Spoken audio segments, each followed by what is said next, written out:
View.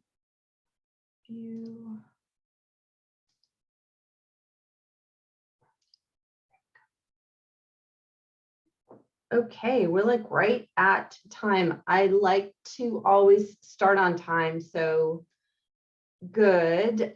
Thank you guys for being here. I am Kim McLaughlin, and we are talking today about 6 secrets to end overeating. And it's been interesting because I decided to do this the other day. So it's kind of, it's been a quick turnaround to get everybody in today. And what I used to do often is I used to do this presentation. I did actually various presentations on overeating and ending overeating. And I realized I hadn't done it in such a long time. And I'm getting more and more phone calls from people that are really struggling about food. So I wanted to have this talk, and actually I'm probably going to have it more often. So let me know if you're interested in hearing more, because I am finding that this is really such a tough topic for people. So what we're talking about today is the 6 secrets to end overeating. It's they're secrets, quote unquote, but they're not secrets. When I tell you what they are, you're going to resonate and go, oh, I get what she's talking about. I get what she's saying. The problem is that we don't have a way to deal with overeating.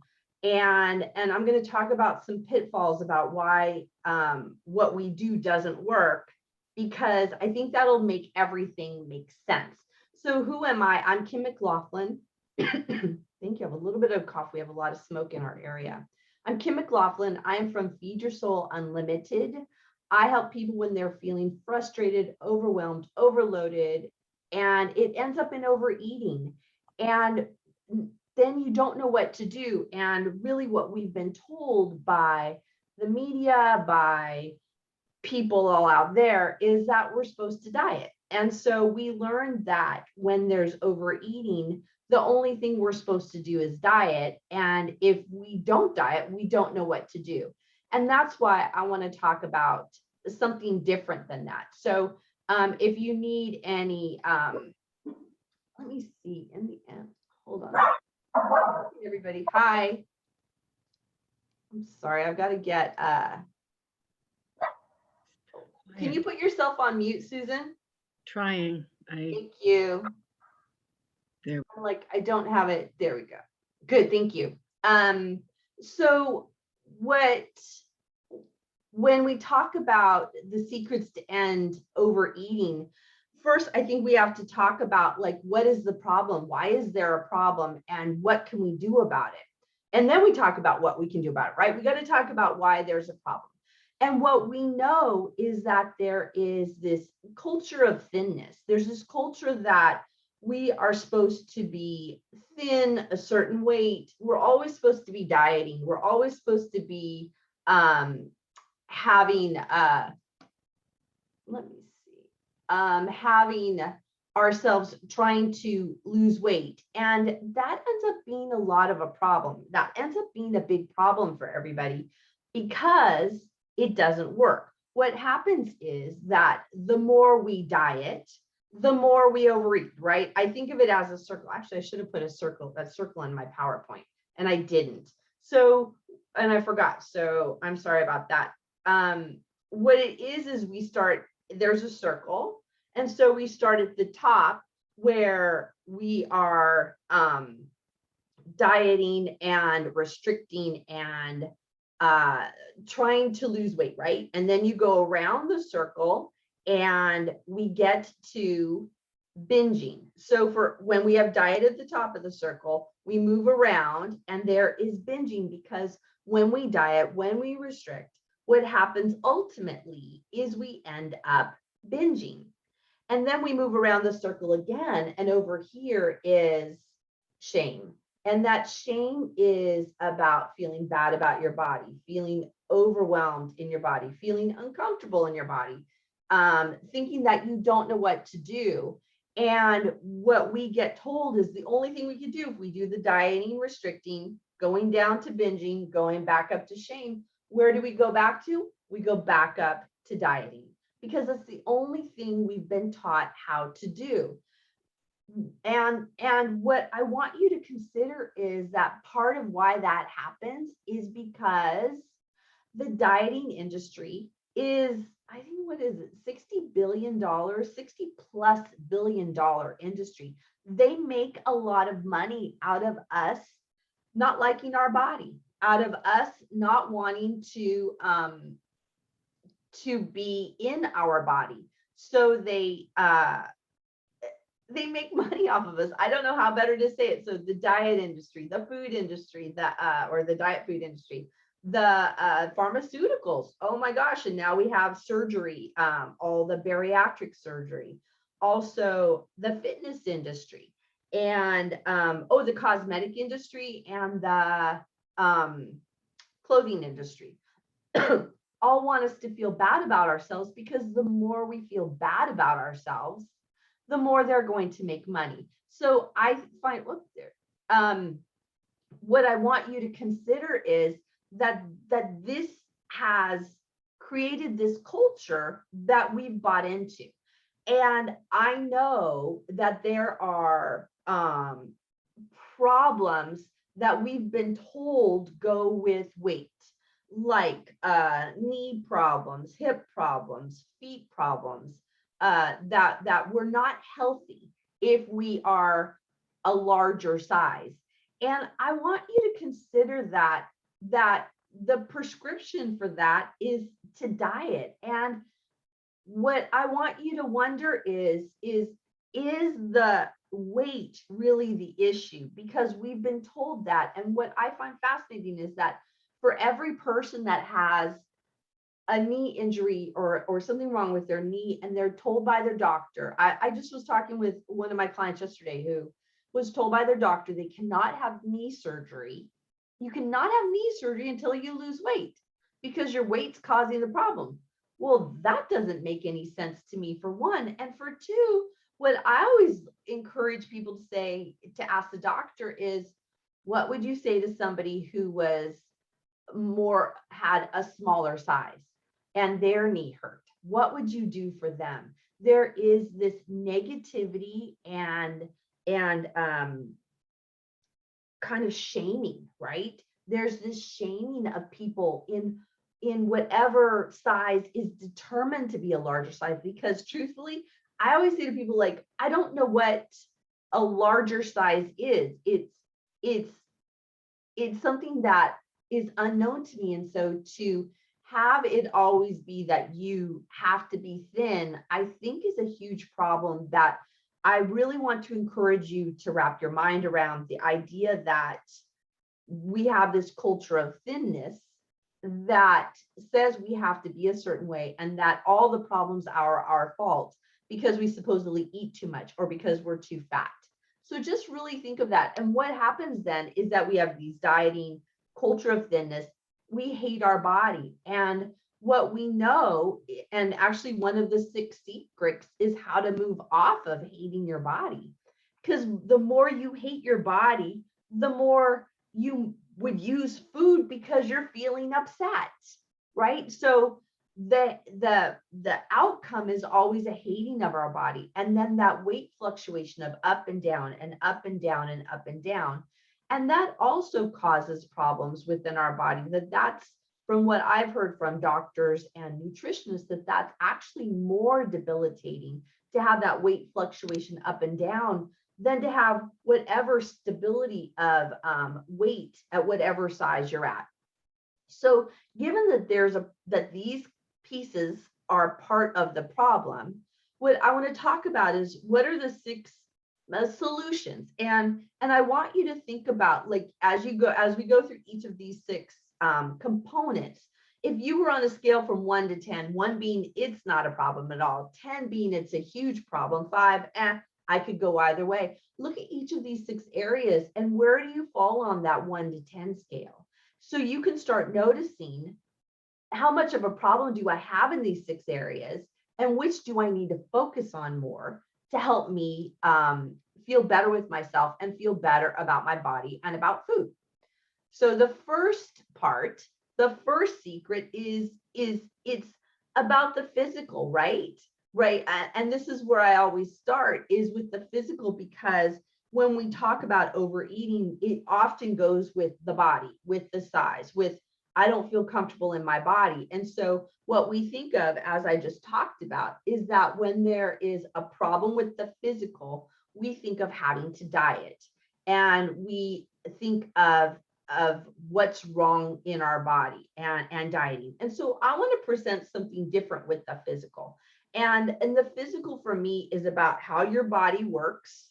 It's about the food that you eat and how you metabolize the food. It's obviously about hormones. It's about hunger. It's about fullness, and it's about movement. And those areas, when they're all balanced together, the physical feels balanced. So think about for yourself in the physical from a 1 to 10, 1 being not much of a problem, 10 being a huge problem. Where do you fall with that about the physical and how you feel in your body? And start considering, where am I out of balance in the physical area? Is it that I eat food that doesn't feel good in my body? I talk with people every single day that eat food that makes their body upset, that hurts their body, that feels bad in their body. With the physical, is there something around not eating when you're hungry, or not knowing when you're hungry, or not knowing how to stop when you're full, or not knowing when you're full? Those are all difficulties that manifest in the physical component.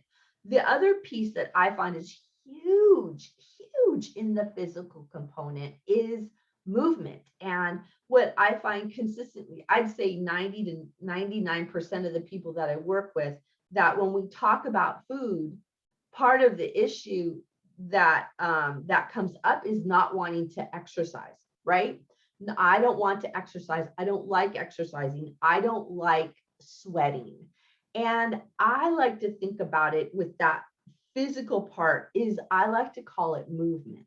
And how am I going to move my body? How am I going to be in this body? Because when we are feeling bad about our bodies and bad about our weight and bad about food, we don't feel connected. We don't feel connected in our body.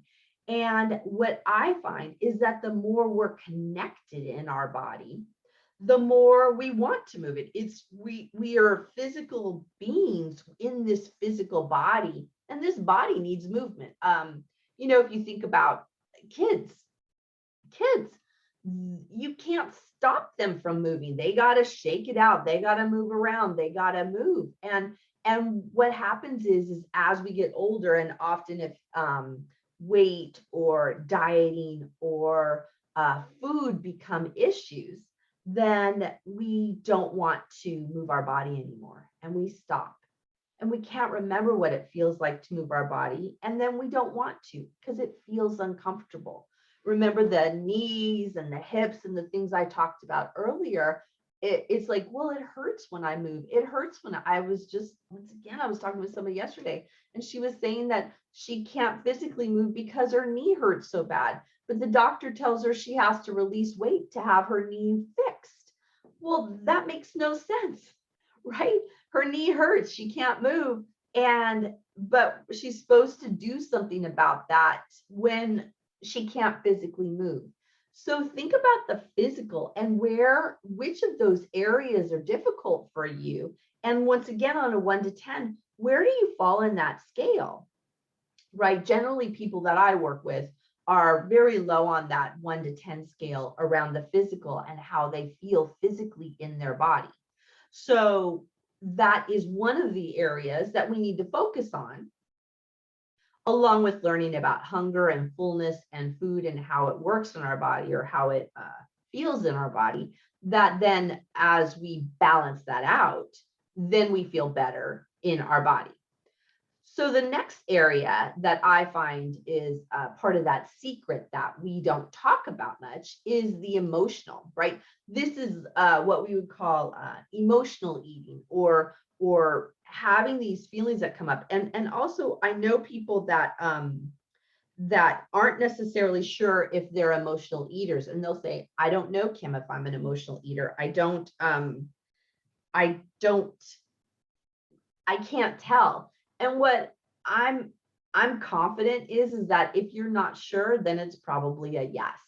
That if you're eating food and you don't know why, and you don't know how to stop it, or you can't remember what happened, there is generally emotions that are attached to it. So think about that with food, and like feeling out of control, feeling overwhelmed, like you can't stop.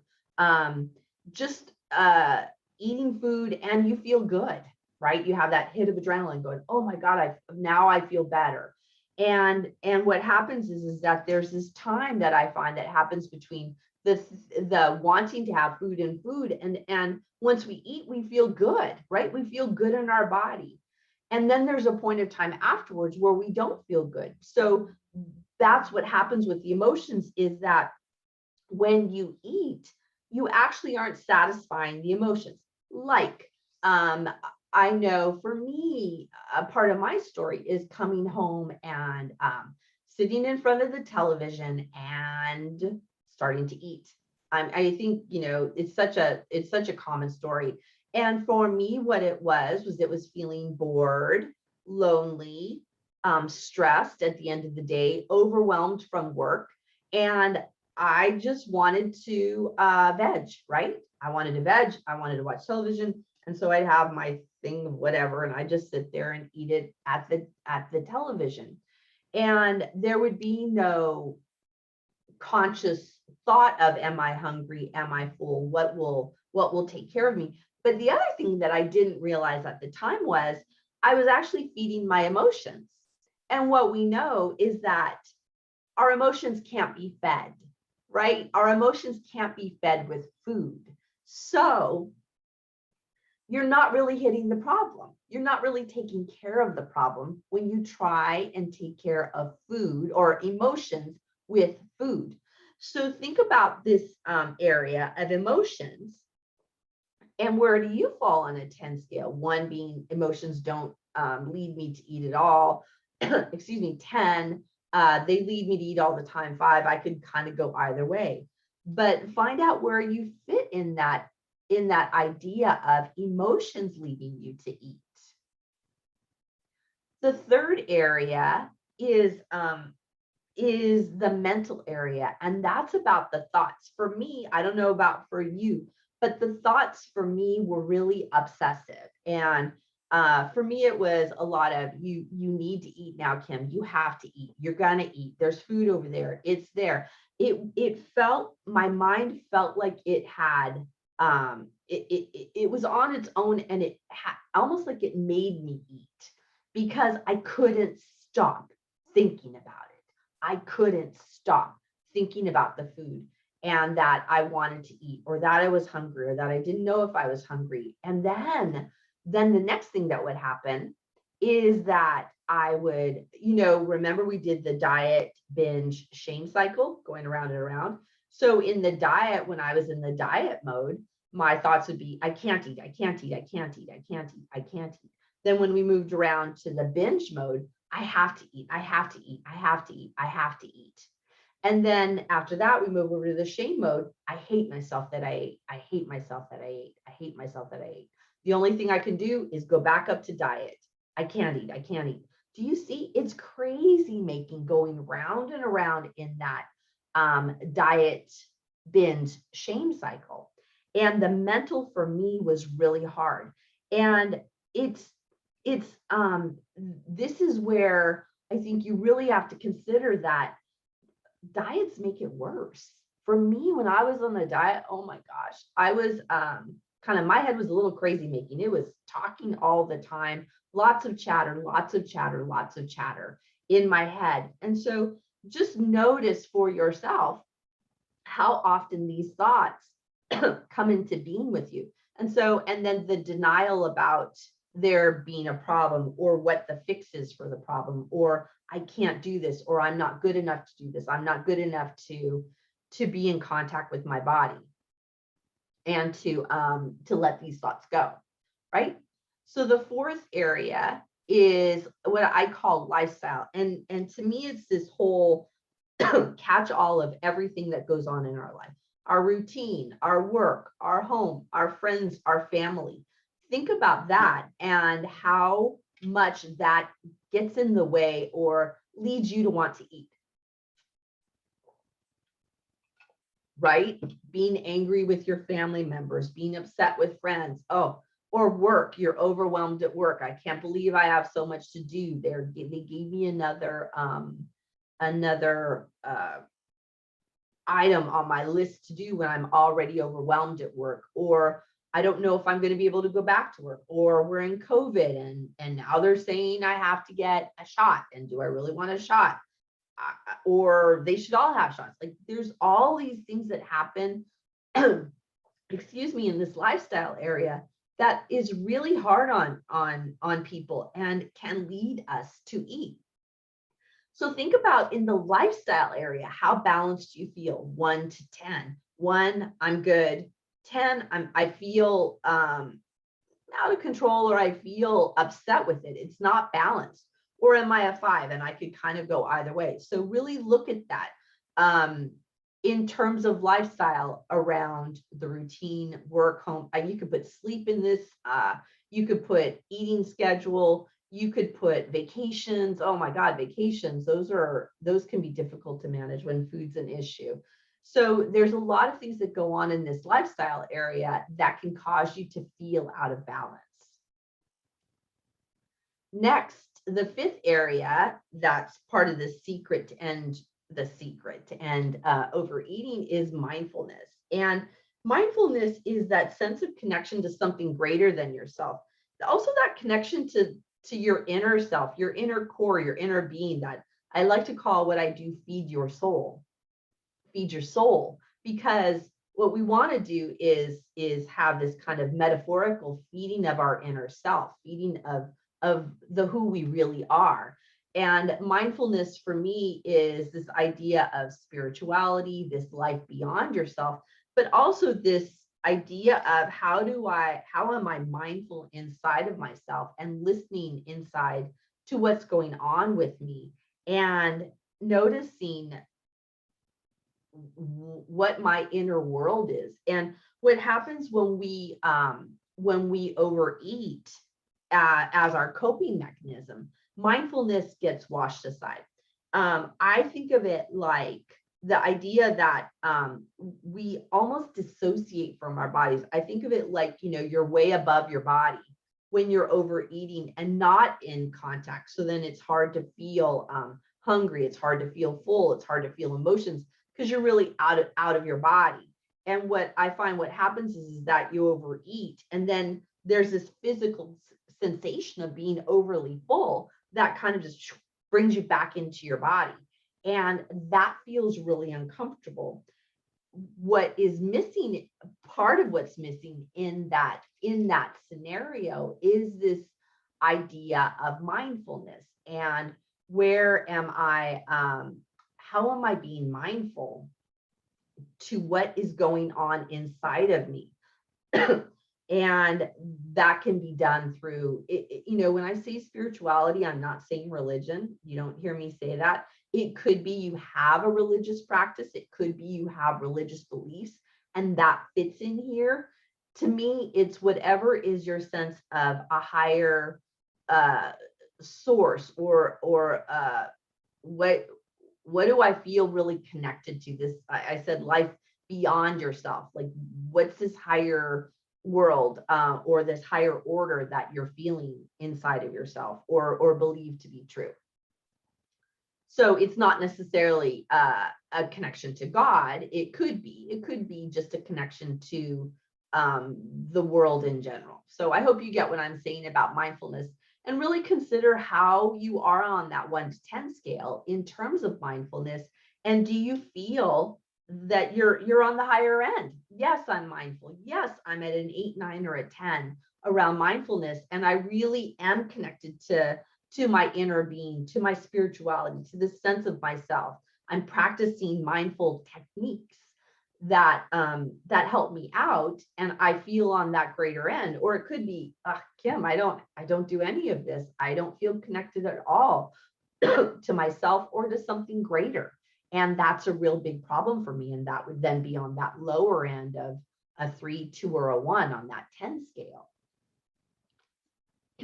The sixth area that I think is so important, and I alluded to it earlier, is self-love. And so this sixth secret, and it really is, I think it's a secret to people, that self-love, the more you are loving on yourself, the less you're going to want to overeat, the more in contact you'll be with your body. And I often talk about self-love is always on my list, but it's really first. Excuse me. What I find is that when we have an issue with food is that we think that we have to focus on our body and eating and hungry and full before we even look at self-love. But I want to challenge you to flip the switch on that one and notice, how much am I loving myself? Part of you guys spending your 45 minutes with us here is a form of self-love. Congratulations. This is how you start loving on yourself, by learning something new, engaging in something new, reimagining what life would be like if we could release food and overeating as being our go-to method to take care of ourselves. So self-love, self-esteem, self-worth, where are you at with that? 1 to 10. Are you totally loving on yourself? Are you an 8, 9, 10 on self-love? Or are you really critical and feeling more hate and more loathing towards yourself and don't like your body? Then you're lower on that scale of self-love. And that's a problem. You cannot hate yourself free of food. You cannot hate yourself to be free from food. It doesn't work that way. It's really love. And this is a thing that I talk to often with my clients about. You've got to love yourself through this, because what we have learned with that dieting industry has told us is that we have to hate ourselves and hate who we are, because the problem is us and food, right? When I tell you the story of people, quite a few people who say, their doctor says they cannot have knee surgery until they've lost weight, that feels shaming. That feels hate. That where the way that's interpreted to people is that I'm bad. I've done something bad. I'm horrible. If I didn't do this, if I didn't overeat, I would be thin and they would do surgery on me. So it's my fault that they won't do surgery. That is the interpretation. So what I say is that the self-hatred's got to go. We cannot hate ourselves into making changes with food. You have to love yourself into it. So I think I got, we got that a lot by what I've just said. So what can you do differently, right? I talked about the 6 areas: physical, emotional, mental, lifestyle, mindfulness, self-love. These 6 areas, what can you do differently? And it's really taking on those 6 areas and going, what can I do in each of those areas? And what I want to have you think about is, how can I engage in more self-care? What I know is that when any of those 6 areas are out of balance, there is not self-care in those areas. I promise you. I promise you. So what does that mean? If we're looking at the area of physical, and how do I engage in more self-care? Well, start noticing when I'm hungry. How hungry am I? Start noticing how full I am when I'm eating, and how full am I? Do something that is movement related. A little bit. It doesn't have to be a lot, just something to be more in touch with your body. How can you engage in more self-care around the emotions? Notice how you're feeling. Do something about the feelings. If I'm angry, what do I need to say? If I'm feeling overwhelmed, what do I need to do about that, my routine or my schedule? If I'm feeling lonely, what do I need to engage more with others, right? If I'm having a problem with the mental area about my thoughts, well, how can I change those thoughts? Maybe have some more positive affirmations, do some more thought busting to stop those negative thoughts as they're coming about. When it's the lifestyle area, how do I engage in lifestyle, more self-care and lifestyle? Routine around sleep, routine around when I get up in the morning. Engage more with my friends. If friends are part of lifestyle. Family, it could be maybe I need to set a boundary on my family. Maybe I need to say no to them. So how can I engage more self-care in those lifestyle areas? Thinking about how to engage in more self-care around the mindfulness area. Maybe I can take a deep breath. That's one of my favorites. Anytime, I mean, I tell people like I do, in the bathroom, it's like, take a deep breath. What we know is that part of that mindfulness, that being in touch with our body, is breath, being in the breath. I feel always when I do these talks, I get a little, I get anxious and I talk fast and things. And so taking a deep breath right now just made me get really focused in on my body, right? For me, when in that mindfulness component, when I do take a deep breath, it just, I feel centered in my body. I feel less kind of anxious. My shoulders are, my shoulders go down. My forehead feels softer. I just feel better when I just take a deep breath. I feel more engaged in my seat that I'm sitting down in that mindfulness area when I take a deep breath. The last component is self-love. How do I engage in more self-care around with self-love? Be nicer to myself, say nicer things to myself, do something loving to myself. I did my nails today. They're super cute. They're like a purpley color. Well, that to me is self-love because they were kind of chipping earlier, and it makes me feel good to have, so I took some time in my self-care today for loving myself and using a little nail polish on my nails. I mean, really simple, you guys. I'm not talking we have to do a full-on difficult, expensive thing. It's just easy peasy, easy, something not difficult. What can you do that's more loving to yourself? So many things. Eat food that's delicious is self-love, right? So many things are self-love. So engage in more self-care. What I always think of is think about as you leave this call, what could be some self-care you could commit to, right? And I actually have that as the last one, to make a commitment and send me your takeaways. Like, make a commitment about what you will do in the form of self-care, right? Another thing to do that I don't talk about it much, but I think I'm going to talk about it more, is join as a supportive community.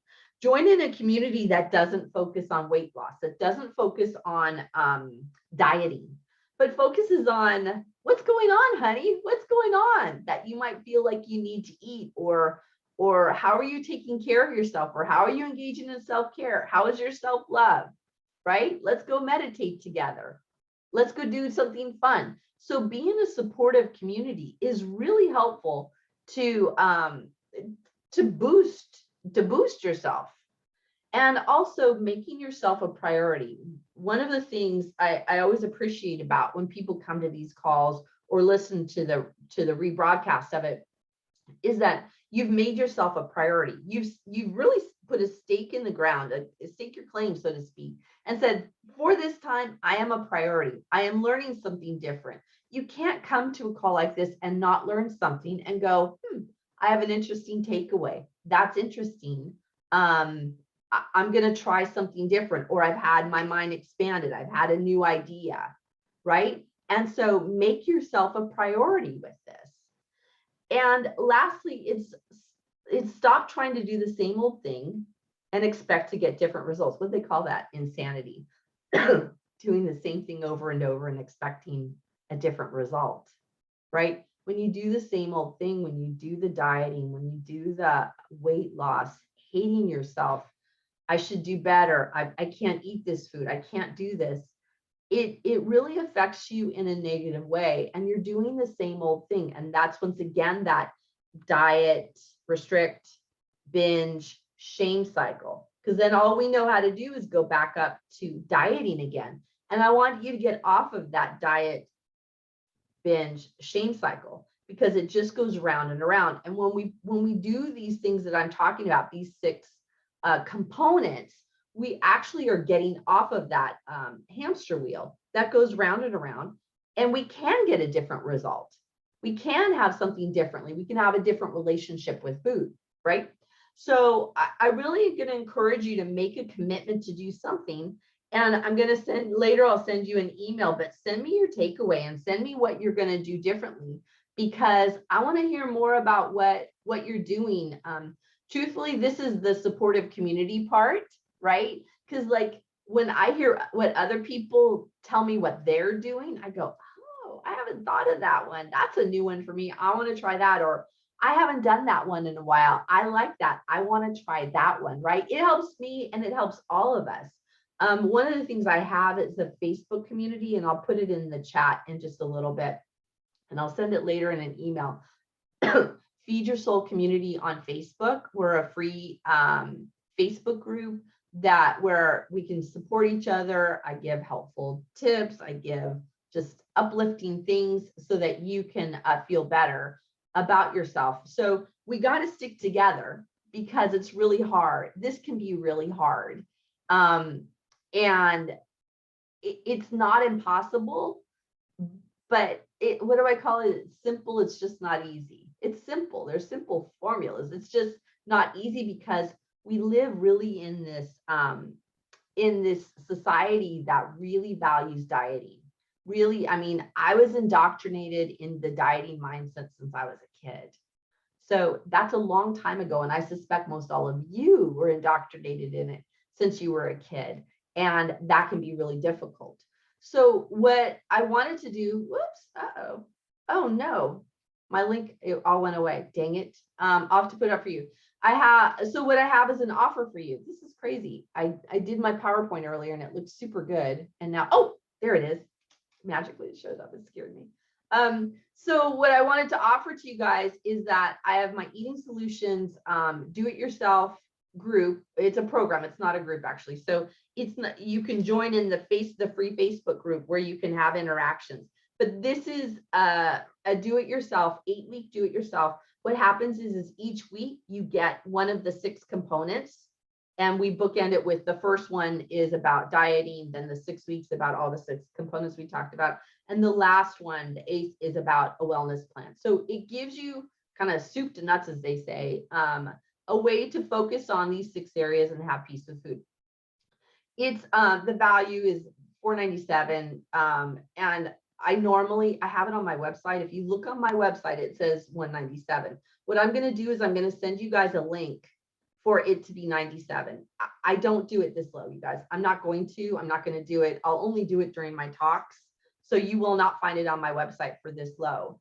So $97, I'll send you out the link for it to make it that price. But it's a 6-week do-it-yourself program that helps you focus on the 6 areas so you can have peace with food. It's really good. I like it. It's got everything in there that we've talked about that I think is super, super helpful. And so that I'll send you the link to it. Let me escape out of here. Oops, let me see. So here, we're going to do out of screen share. Let's do that. There we go. Okay. So what I wanted to know in the chat, if anybody do you guys have any questions? If there's anything that you have that is wondering to you, we've got about 5 minutes. Look at my calendar. Yes, I've got about 5 minutes. We'll go until about 12:45. So is there any questions anybody has about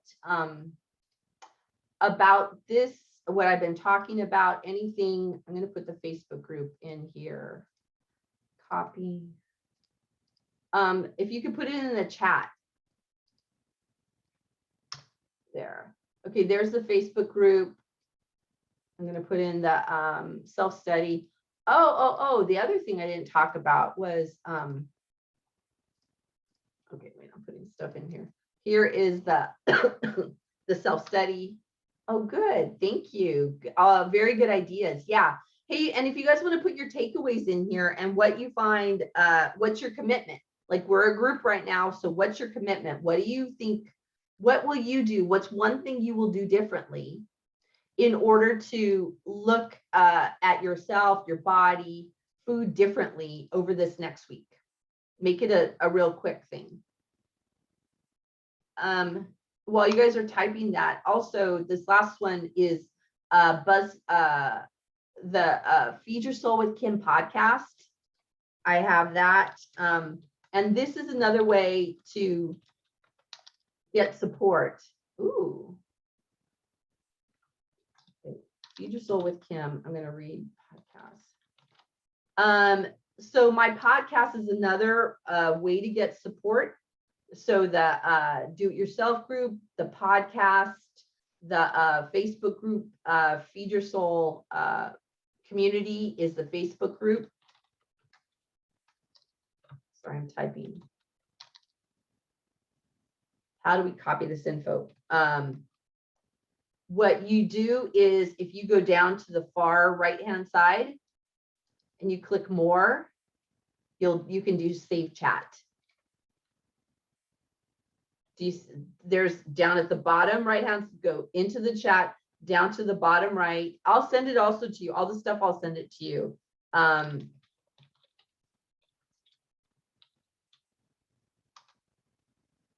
So go down to the right hand side for those of you that are live, and it says more.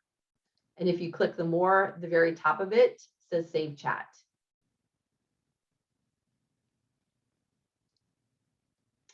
Or go to file. No, it won't do that. You should have the, over on the far right hand, bottom right hand side, click on more.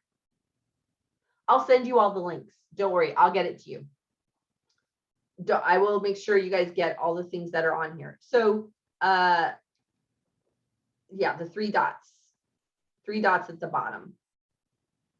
So I will commit to establish a clear bedtime. You know, bedtime, I gotta say, for so many people, that is a tough thing to do, is to go to bed, to have that routine. I was actually looking at, oh good, I was looking at some other studies, and that's a huge problem for people. So just focusing on a regular bedtime is a super big win. Like, don't make it hard on yourself. Super big win. Starting a food journal. I love that. So I'm going to make a suggestion with the food journal, is that that one of the, and actually that's in the DIY Emotional Eating Solutions program, is how to do, it's a food journal. I'm going to say it in quotes, because what you want to do in a food journal is, it's not about quantities. It's about noticing hunger and full.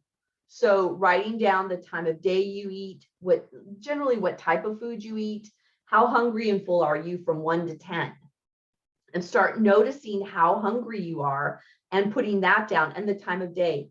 And it helps with noticing, what time of day do I normally eat? What kind of food do I normally eat? What makes me feel good? What makes me not feel good?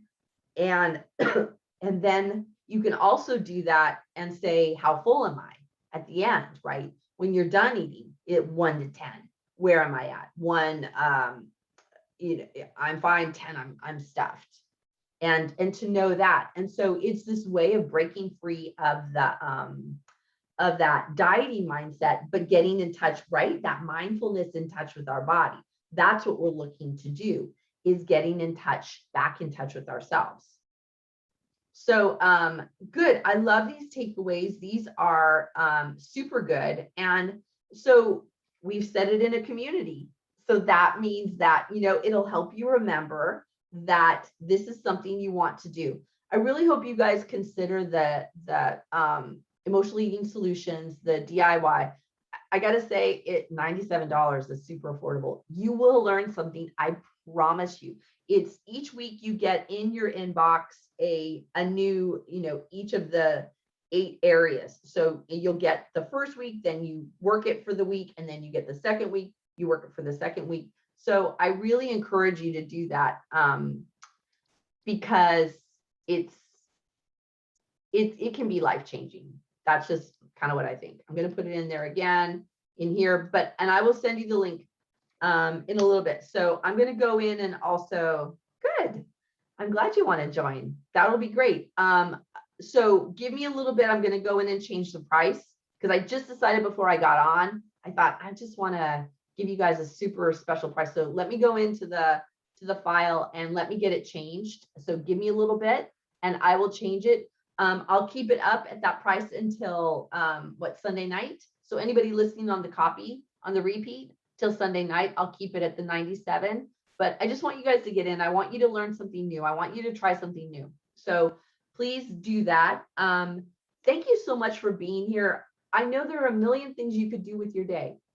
There is a million things you could do with your day. And I super appreciate you guys being here and taking your time out. Overeating is a problem and we just all got to stick together and try something that works. Try something that works, okay? Okay, you guys, thank you for coming on. I'll talk to you later. Bye.